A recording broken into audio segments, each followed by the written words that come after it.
I was born and raised in Moscow, Russia. I worked as a full stack engineer, but I had an opportunity to be a part of this unique environment where people are building technology that in the very early days felt like sci-fi tech. And that's a very San Francisco thing. But I always felt like a strange weirdo that talks about future, robots, let's save the planet, AI is coming. And everybody would point on me and say, okay, Anya, chill. Just like, this is cool, but this is like, don't get so excited about it. And then when I arrived to the Bay Area, everybody's like, okay, let's build it.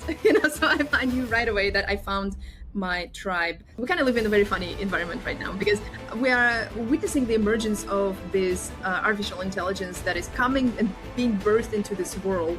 And as it observes this world, it sees how we have been doing things. The number one skill you need to master, and it's a very hard one to master, is delegation. How do you delegate properly? And what do you delegate? How do you decide what to delegate? Who do you delegate it to? Because any startup, whatever your strategy with go-to-marketing is, if you don't have the product market fit that is appropriate to the audience, you're not going to get far. So you need to find the right idea and find the right angle on that idea.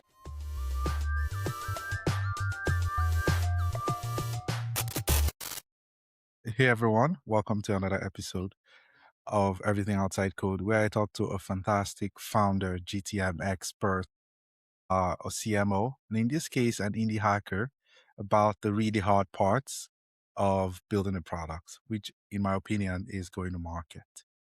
Today, we're going to be talking about GTM for developers, or how do developers approach going to market. It's super easy these days to build a product with AI and AI agents, but there's an even harder part that is taking it to market. Not just taking it to market and doing like the marketing chores everyone knows, but there's also the part about building the right products and building the right products for the market. So we're gonna have fun over the next 30 minutes talking about this. And I have Anya on here today. Hey Anya, thanks for coming on. Hello. Yeah. Hi, William. Good to see you and hear you. Yeah, I'm glad. I'm glad we could finally make this work. So, for context, for anyone that doesn't know, I met Anya at AGI House in San Francisco on one of my numerous trips, and we just talked about random stuff and the product she was working on. And I invited her to this episode. She's building something really cool. I'm gonna let her talk about her background and all the cool stuff she's working on. And she says she's an indie hacker and not a founder. So that's something I'm very interested in as well. So Anya, maybe you could just tell me a bit about yourself and your experience so far. Yeah. Well, thanks for introducing me as an indie hacker. I did insist on that part because I feel like I want to strip myself a bit of the ego with calling myself a founder or an entrepreneur. But my background, so I was born and raised in Moscow, Russia.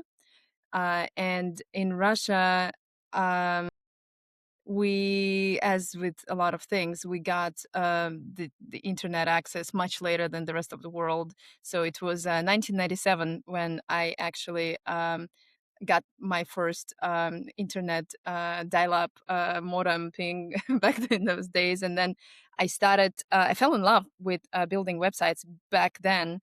When there was not much of the technology to build websites with, it was just HTML basically and some PHP code that you snap on the server.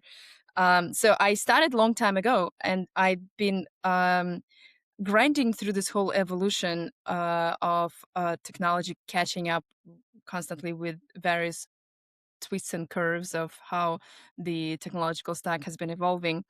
And then when I arrived to the Bay Area in 2013, I decided that it's time to become a serious software engineer, and I got a job. Since then, I've been Okay.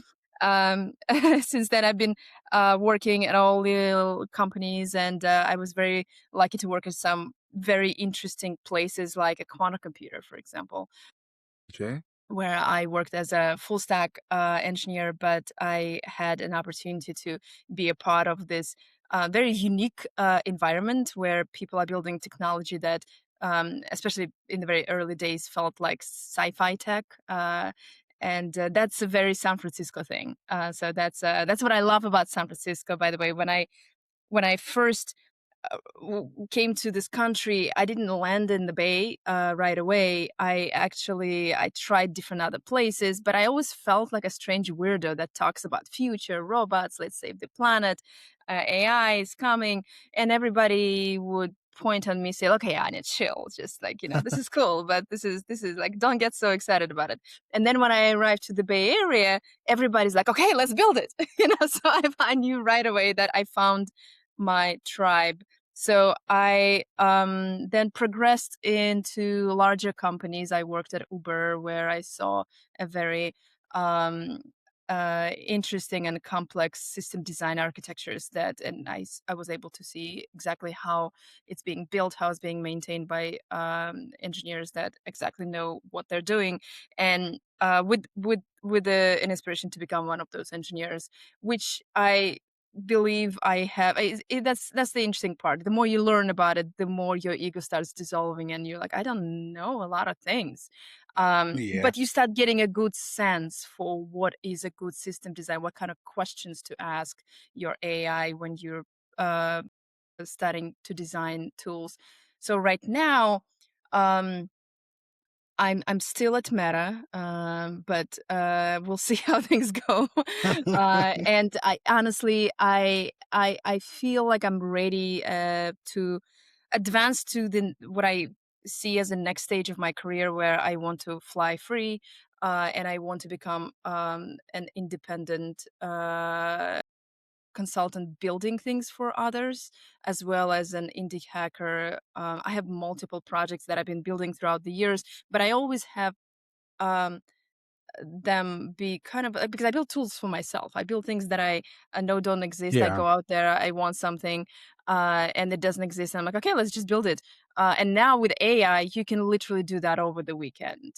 So I have a dozen of projects that I've built. Some of them are already available online for people. But then every time I hit this issue with, okay, so I have this cool tool. All my friends love it. Everybody likes it. It looks great, and it has a good engineered architecture on the back end, so like production grade. But how do I get it to users? I don't know. So I've attempted to break through this like GTM wall that I constantly hit, and I had issues with that because I'm a builder and I just love building things. So every time I hit this wall and I start watching myself withering away, sitting there, altering dashboards on different ads and marketing campaigns. Something happens in my brain that just tells me, let's build another cool thing. So that totally separates me from this project, and I start building the next cool thing. So I've been doing this process so many times that I kind of became very frustrated with myself. So now I'm determined to finally break through this wall. And throughout different experiences that I had many ways of how I think there. I've experimented. I've seen what works, what doesn't, in small bits and pieces here and there, and sometimes in large ones. And now I want to take all those learnings and put them and make them into a project. Yeah. Are you gonna build something for with for a combination of these things that work and don't work? I'm curious. Yeah. Well, I have something. Oh, you mean something for the GTM itself? Yeah, you said you've seen a lot of Aha. things that work and things that don't work. So now I'm already thinking, Yeah. you're gonna build something else for Well, no, yeah, using those that's actually learnings. yeah, that's actually interesting because I was listening to another podcast just yesterday where the interviewer was probing the mind of one successful founder and asking him about exactly the GTM and all those different tools that they're using for AI go to market. And he said, you know what, there's this very aggressive arbitrage that is happening right now with all the tools when you are onboarding your marketing campaign with specific tools and platforms that help you use AI to automate it. Um, there are certain limitations due to the arbitrage, and everybody's using that. And generated avatars all look the same, and it kind of starts corroding your brand. That they ended up building their own thing. And as I was listening to that podcast, I was thinking like, yeah, that's gonna scratch my brain in exactly the right You're way gonna build it's like you're gonna build to something. proceed. Yeah, Yeah, yeah. it's Maybe. interesting being an engineer and seeing a build something first mindset to things, because typically with for me, for instance, I have an engineering background, but being in marketing, I see the market opportunity, or at least I see market opportunity, but I get an itch to want to build something. But these days I stop myself first. I'm like, you know what, Uh, I'm gonna slow down and not build something, and then I'm gonna do marketing. But it's an interesting background that you have and with San Francisco. And I'm curious, a lot of people, even currently, they go to San Francisco to see that's like the mecca of technology. And not just technology, but growth. Right? It's like you mhm. go to San Francisco, that's where you go to raise money. That's where you go to find users with the money. You can build anything and you can scale it to millions of dollars overnight. Get into like 10, 20, $30 million ARR in weeks is starting to sound normal in San Francisco, at Mhm. least listening to it out here from outside San Francisco. So I'm curious, in your opinion, is that the case?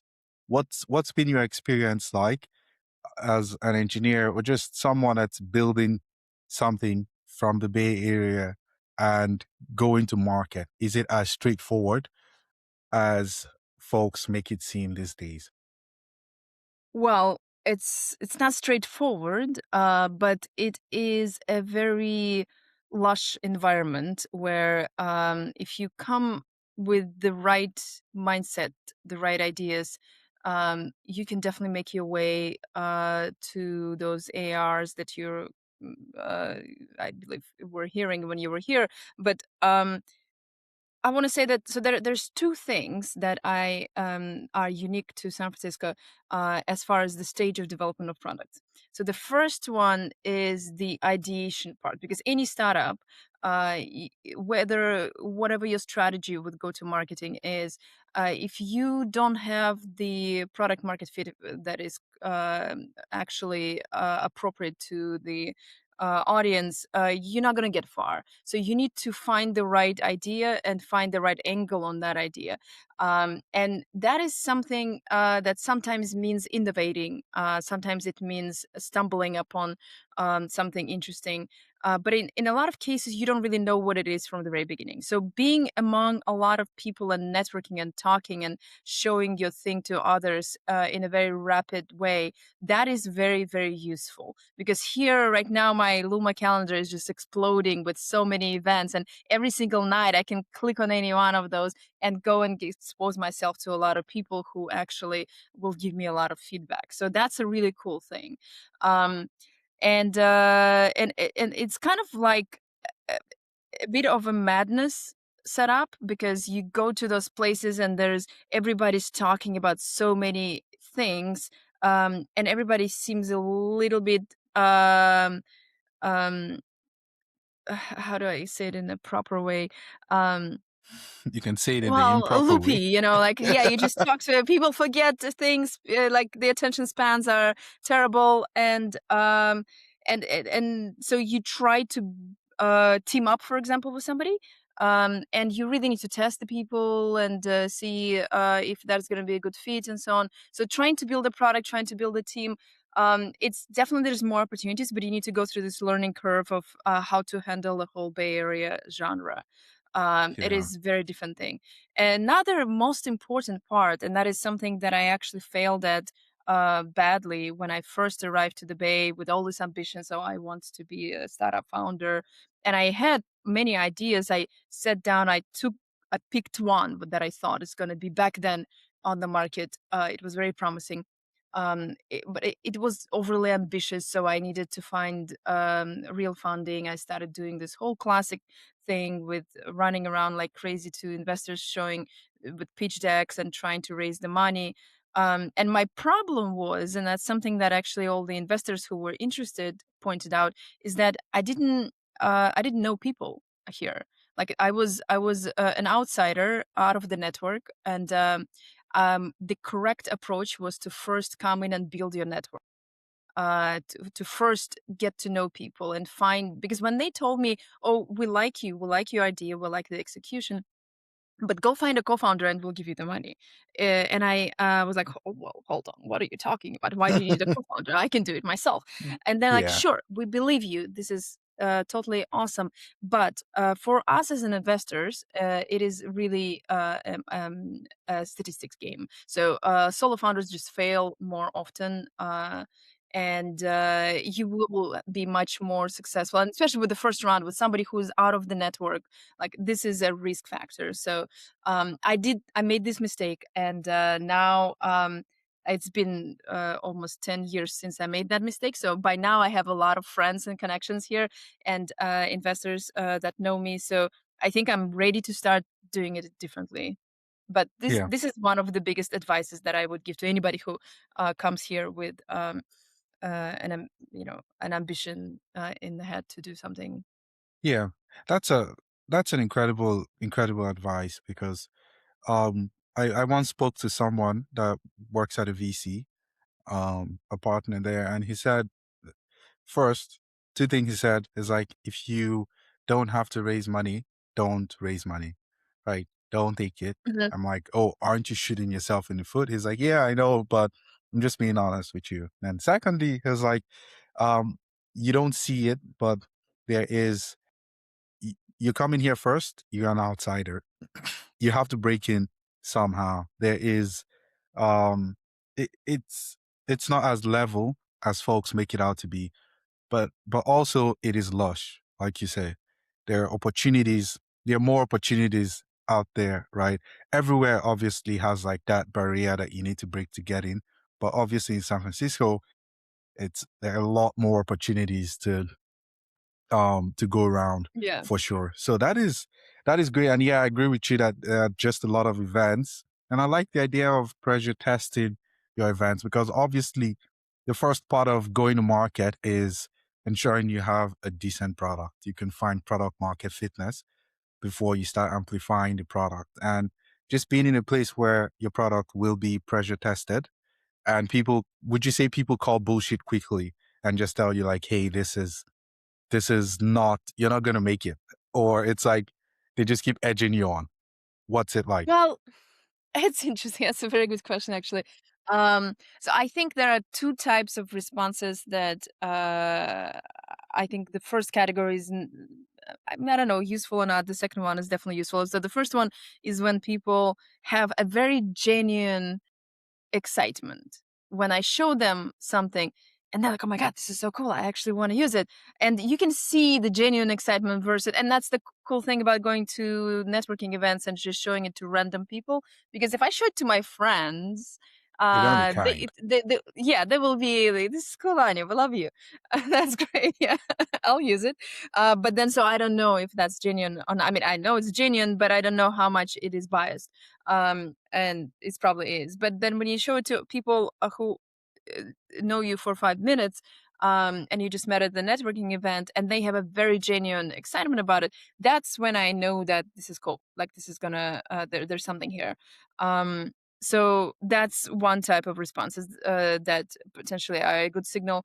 But it can also be feeding your ego, because I have so many projects that I've when if I start showing it to all people, and they will be they usually respond very positively to most of them, and then I don't know which one to work on. So because Hmm. I want to Yeah. focus myself, I want to, as I said, like dilute my ego a little bit, so that I just build something that is successful, not something that I fall in love with. And so the second type of responses is very useful, and that's when people start. Well, that's very common. People were like, "But what about this tool? What about that other one?" Kind of like trying to bring up your future competitors and or current competitors, and ask you how you compare to those.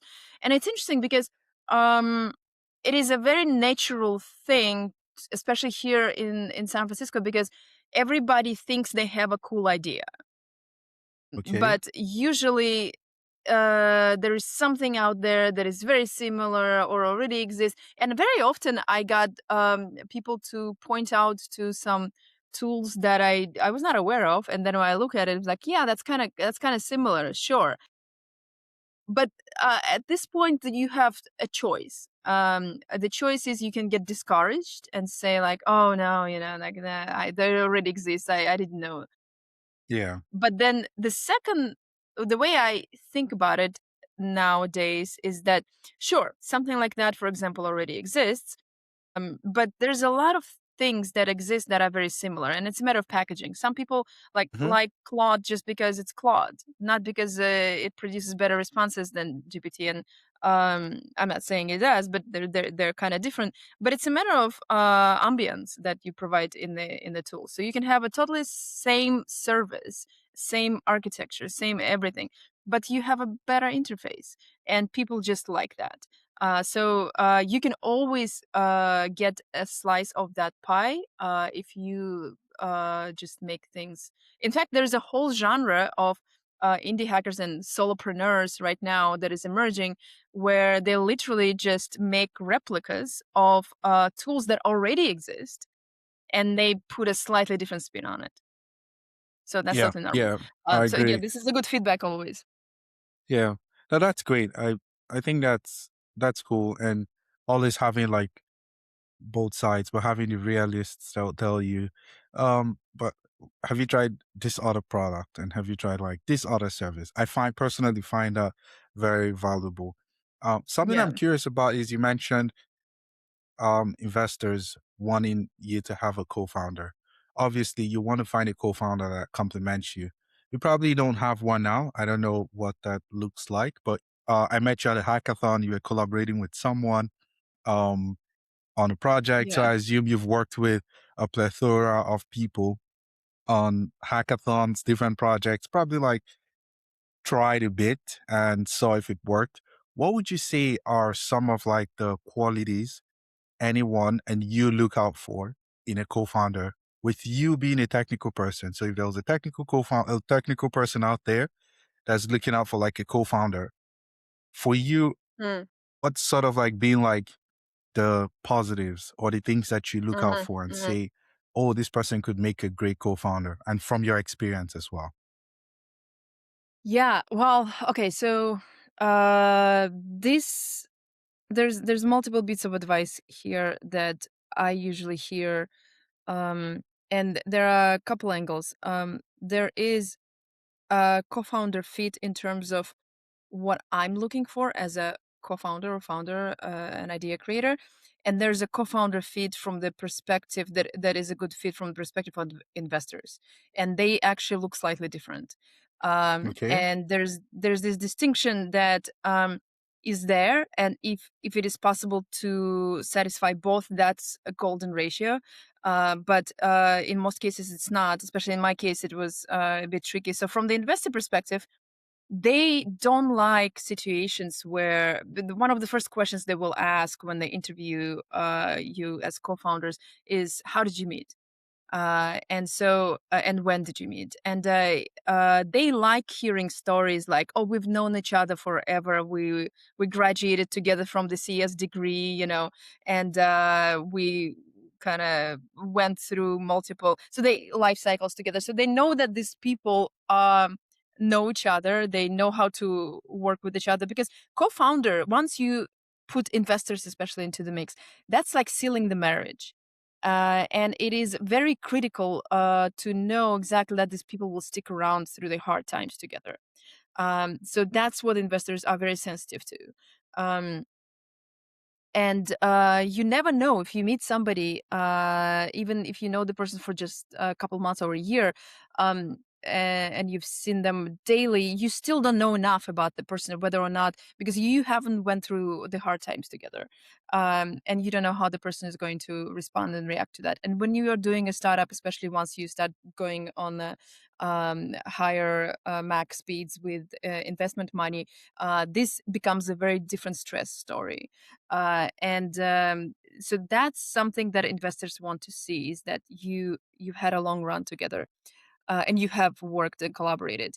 Another good story for investors is that if you were co-workers at a company, so that's also a great thing. So one idea to do is to try to find co-founders at the company where you're at right now. But that's a bit more tricky with all the legal sides of it. Policies. Yeah, yeah, yeah, yeah. So, but if it happens natural, that's a good progression.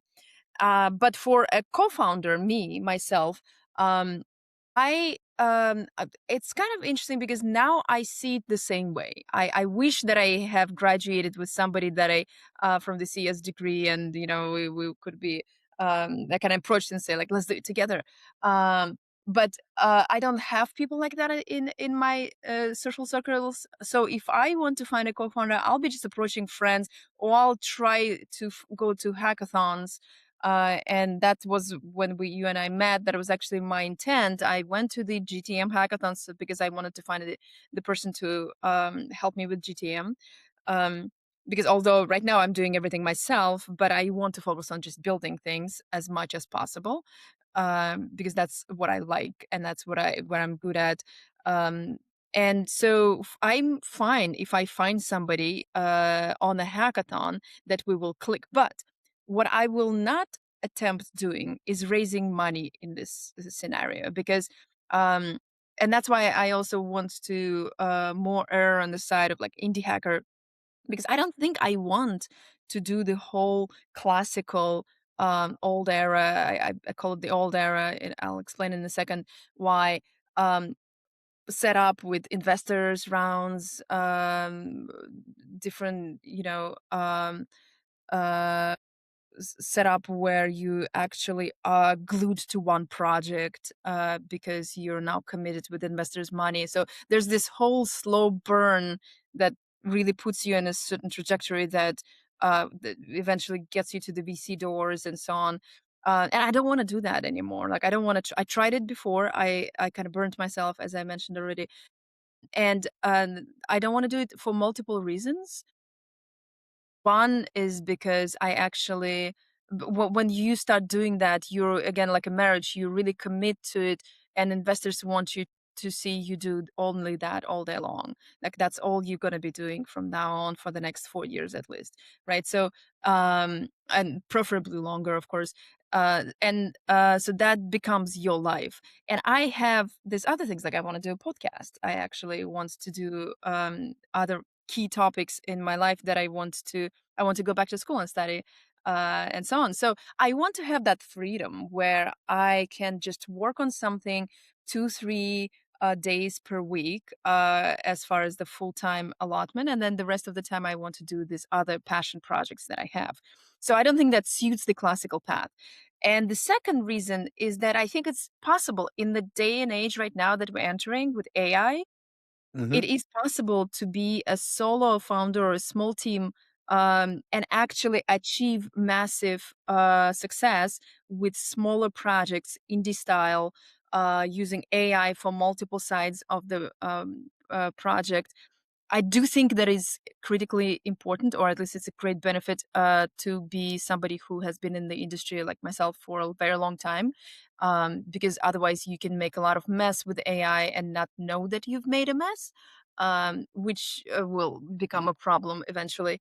But yeah, I think that right now we are coming into this age where we're going to see, and we already are seeing this renaissance of small indie hackers that are becoming Yeah. much more successful, like Kal AI, for example, right?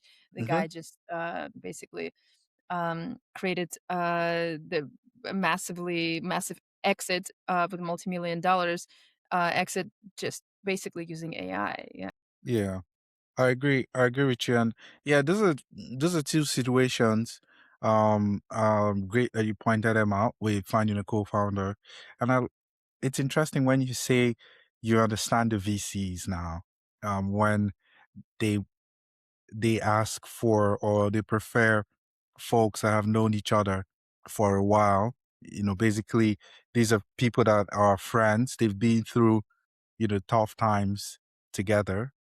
Because building a company and building a startup, you're going to meet tough times as well. There's going to be pressure, and they're certain that, okay, you have a higher chance of remaining together than if you just found each other randomly. But I also do know some accelerators, for instance, that try to pair you with someone as part of the Mhm. accelerator. So you come in by yourself and they find you a co-founder. And I'm curious as to how that works. I mean, I'd love to see the numbers around like success rates for for that and how it works.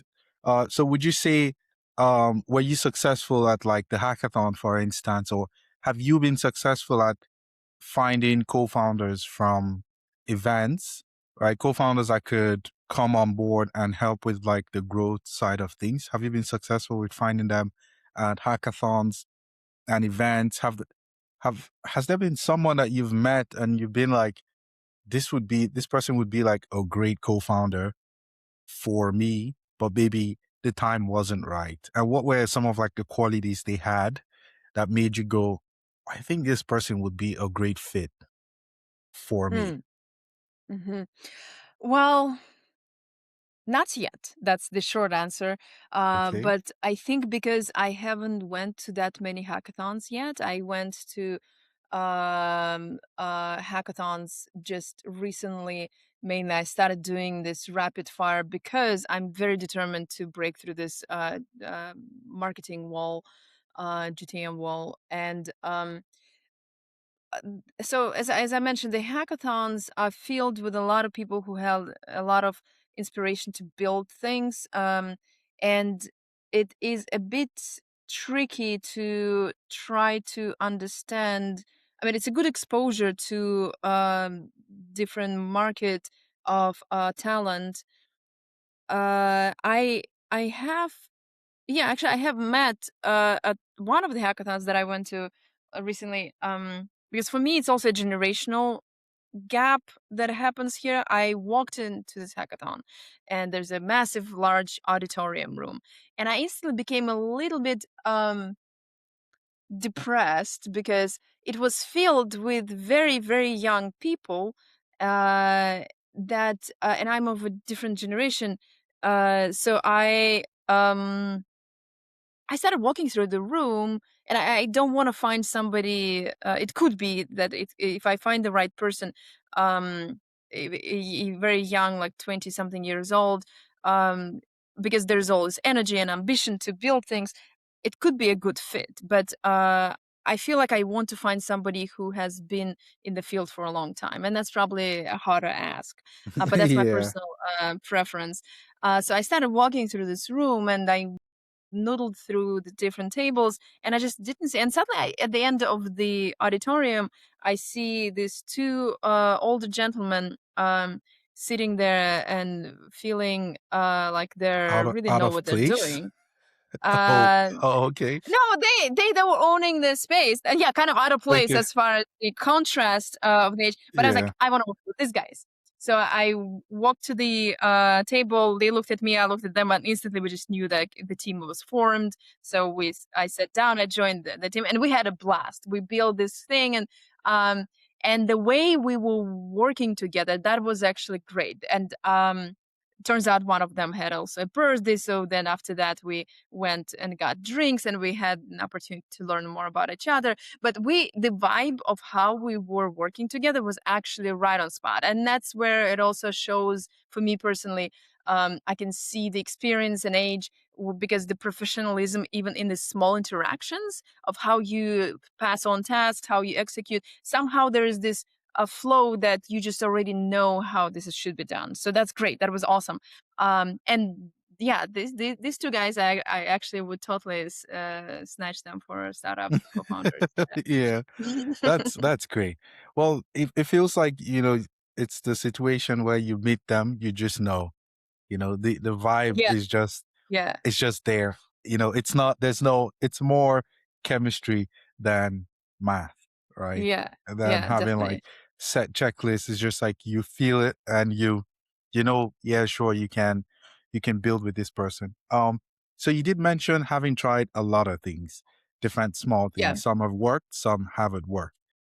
What has worked first, and then maybe what hasn't worked when you try to go to for market? marketing, for GTM. right? Yes.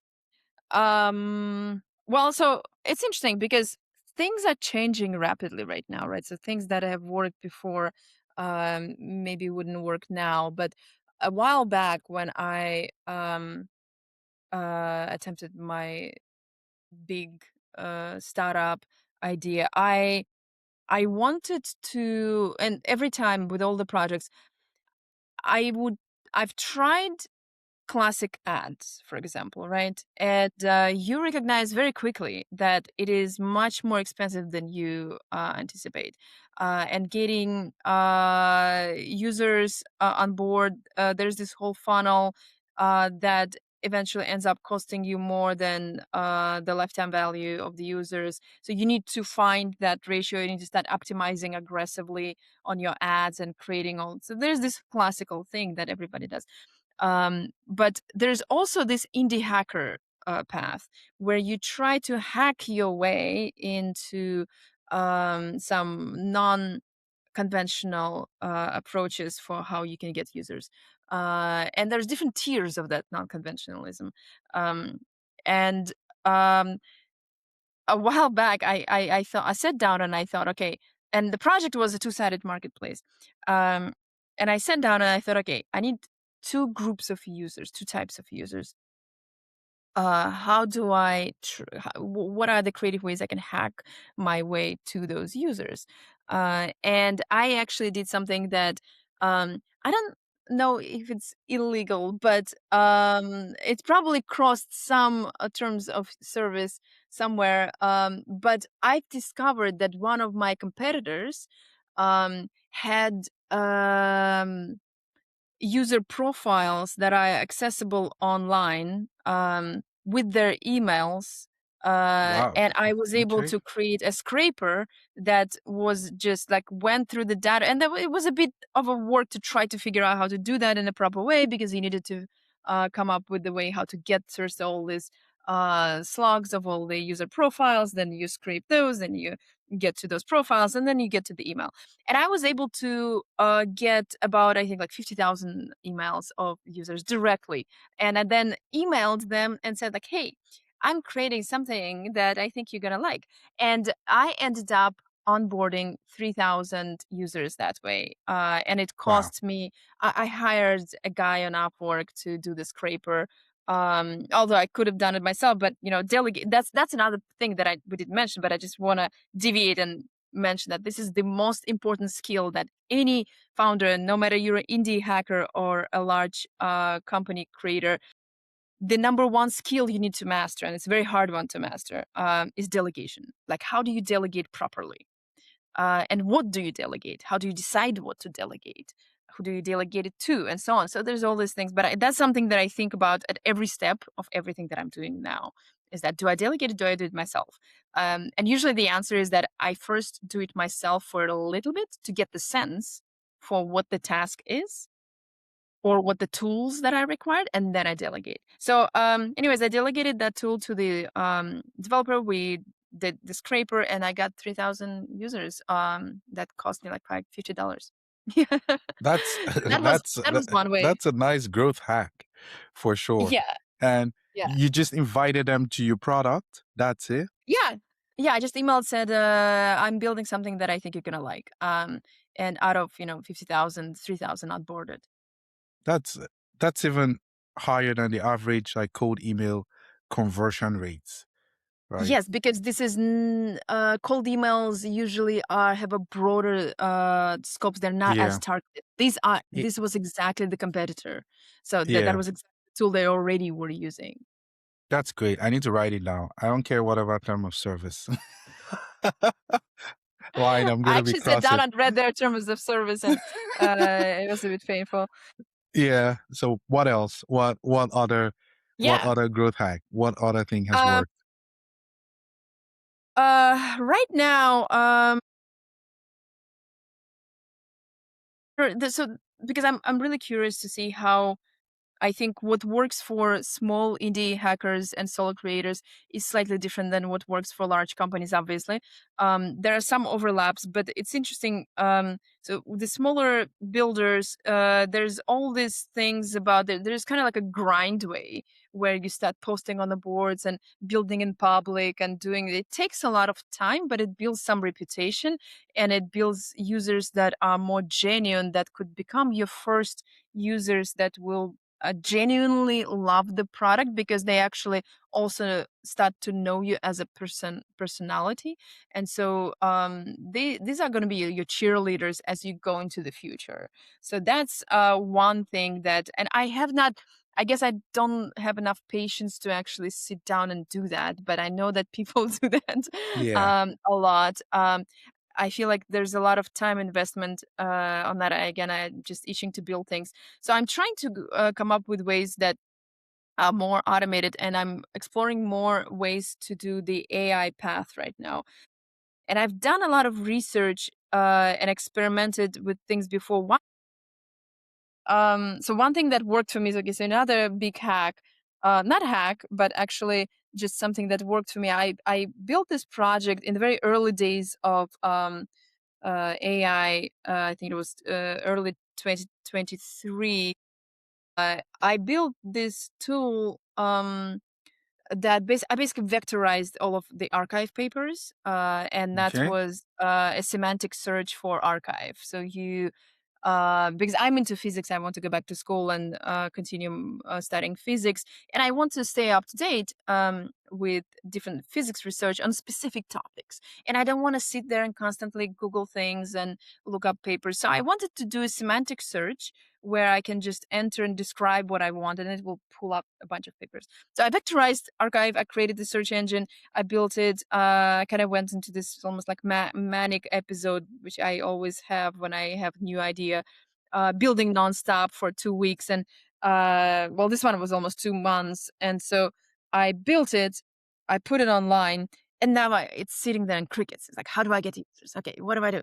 And I decided to just go on Reddit and make a post. And I went, and back then maybe it was a hot environment because everybody's just, oh, semantic search, AI, so cool. So I went to Reddit on a physics subreddit. So it was also a big subreddit. And I just made a post saying, like, I built this semantic search engine for archive papers. And it suddenly exploded. It exploded, and I had like 5,000 visitors that evening on my website. And I'd never experienced anything like that.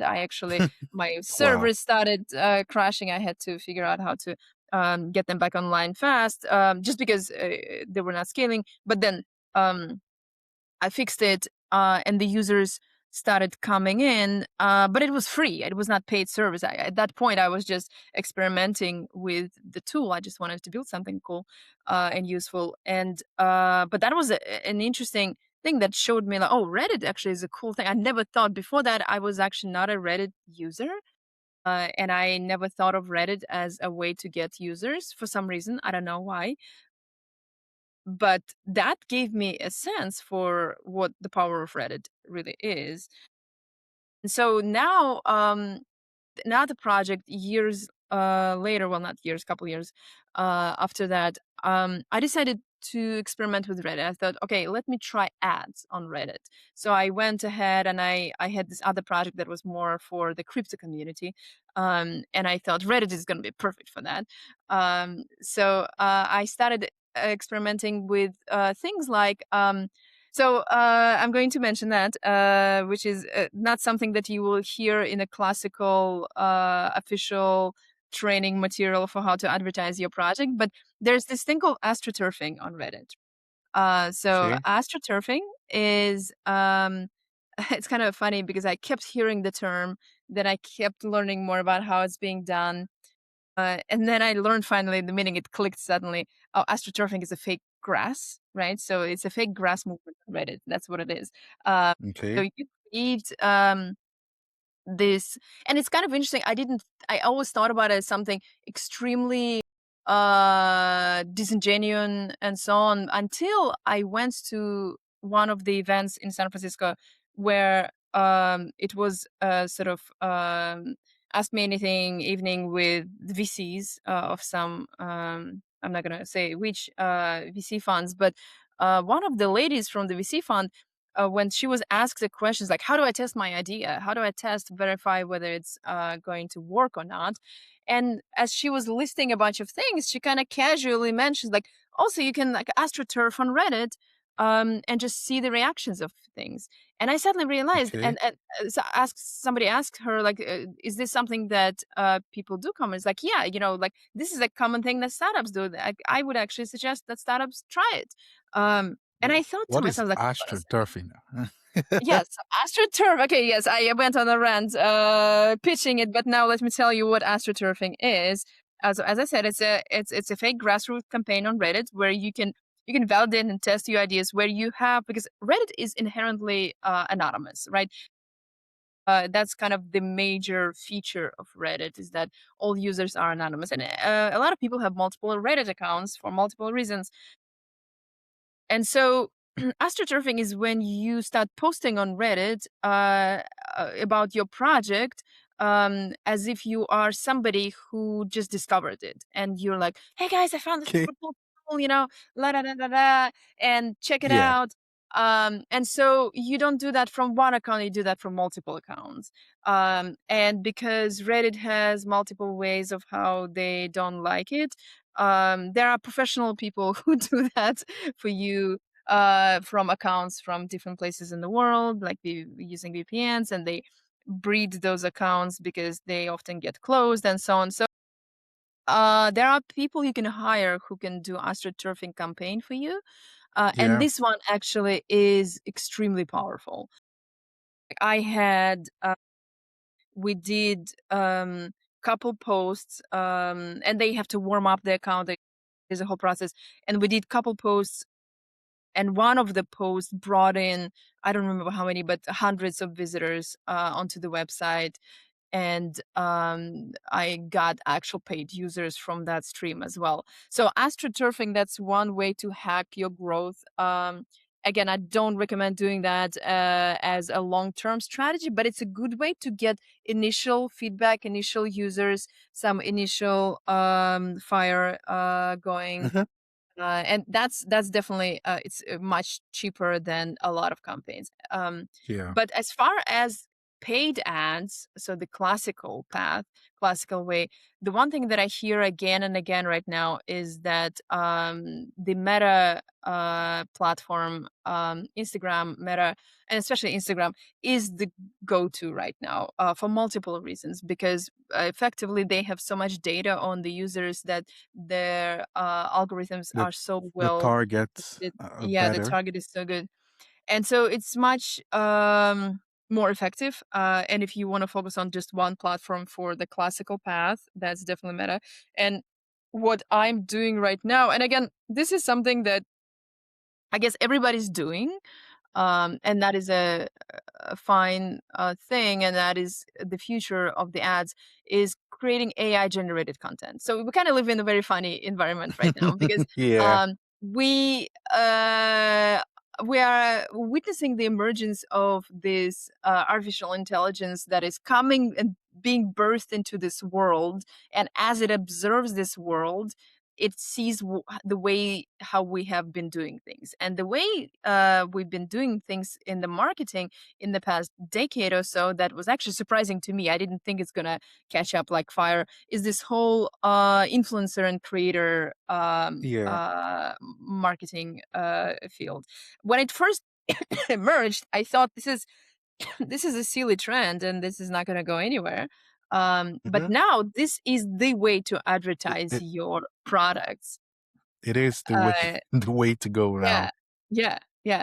So now AI is really good at replicating that, and there's this whole set of tools and software that you can use where you have like a talking head avatars where you can generate videos of them that simulate videos of people on Instagram and so on saying like, "Hey fam, I found this tool. This is so cool. This is awesome." So it's basically astroturfing, but on in a video format with AI. with AI. Yeah, yeah. And the funny thing is that yeah, it effectively. I just said it. I never thought about it. It is astroturfing on Instagram. Um, and it is a legitimized now way to do that, and everybody's doing that. And I guess this is fine because if you think about commercials, that's what commercials do. They basically have actors who pretend that they have been using this tool forever and they love it, right? And you're showing it to users and saying that's astroturfing, right? So that Yeah, is that's very true. cool. Yeah, yeah, right. Yeah. Yeah, it's just the form. um, The form is different, but the core of it is the same as we've had with commercials. Only yeah, that commercials, we've had them for centuries, so people just come to expect that, oh, it's a commercial. They didn't actually do it. Whereas for socials, we automatically believe like whoever's showing something that they've actually done it. So I guess at some point we're all just going to reach a consensus and feel like, influencers and the videos we've seen that the users we're looking at have probably never used the product, one, and maybe they're probably not even real. We're going to accept that and just like take the product messaging for what it is and move on to like the next thing yeah, or whatever it is yeah, we want to do. yeah. Interesting times. Interesting times. Yeah. Interesting times for sure. Well, I just clocked that we've gone like over time. I didn't know this has been a great conversation. Anyway, thank you so much. I think I've learned I've seen astroturfing. I just didn't know there was a term for it. I just thought Hmm. that was something everyone people do that on like Twitter Yeah, anyway, like these yeah, days. People do it on Reddit. Everyone's trying to find ways, but those were really great tips you shared. But I think the key takeaway from like what works is basically just playing to your strengths. That's what I picked out, right? So figuring out like how can I automate the traditional way people do things, and because you're an engineer, it's easy to like automate automate that.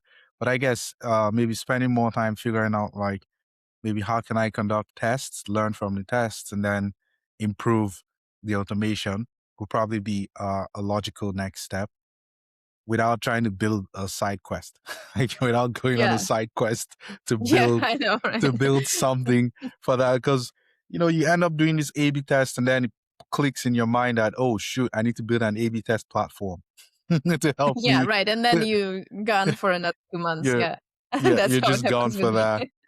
Yeah, but thank Yeah. you so much for coming on, Anya. This has been great. Thank you. Yes, thank you, William. Good nice talking. Yeah, Thanks for having me. yeah. And that was today's episode of Everything Outside Code, and I'll see you all on the next one. Cheers.